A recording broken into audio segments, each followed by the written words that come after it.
Et Makaya, en fait, c'est la grandeur du peuple haïtien.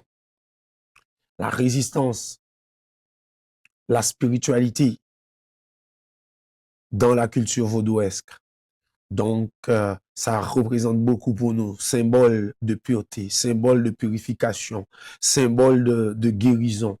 En même temps aussi, nos premiers marrons, les Macandals, les Padres Jean, marrons inconnus et autres, ils se sont réfugiés sur les montagnes, sur le massif de Makaya pour pouvoir nous donner cette liberté qu'on voit aujourd'hui. La rébellion, la résistance commence à partir de Makaya. Donc, c'est pour cela que j'ai choisi de sortir mon album un 18 novembre.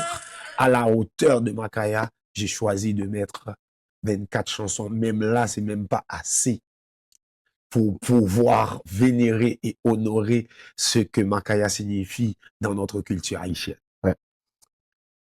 On a tellement beaucoup de choses à dire, mais je peux pas sauter cette étape. Tu as commencé la musique d'abord avec une guitare fabriquée à la main. Et c'était à l'époque, surtout lorsqu'on était jeune. Et je pense que c'était un galon, c'est ça? C'est ça. C'est ça l'histoire. J'aimerais que tu nous racontes l'histoire. À partir, c'était quoi l'idée? Est-ce que c'était l'envie de jouer comme... L'idée, c'est un enfant né en Haïti. En fait, c'est l'image des enfants en Haïti qu'on nous dit pas. Il y a personne qui parle de ça. Ou pas pour un pile artiste haïtien aimer faire retour dans passé pour dire mes côtés au sorti qui ça été qu'on fait et toi tu l'es pas pour que musique là existe dans eux. Moi-même moi choisi mettre à nu. Mon tu vois parce que je viens de te dire l'artiste qui est en moi c'est l'artiste qui est à nu, qui veut que tout le monde voit sa force et sa vulnérabilité. En fait, c'est une raison qui fait me raconter histoire passée, me côté que pas de guitare pour me jouer, côté que papa me pas de voulait quitter moi une guitare là parce que lui-même il était qu'on a joué pour touristes, elle fait troubadour, donc c'est ça que qu'on mène manger en dans là.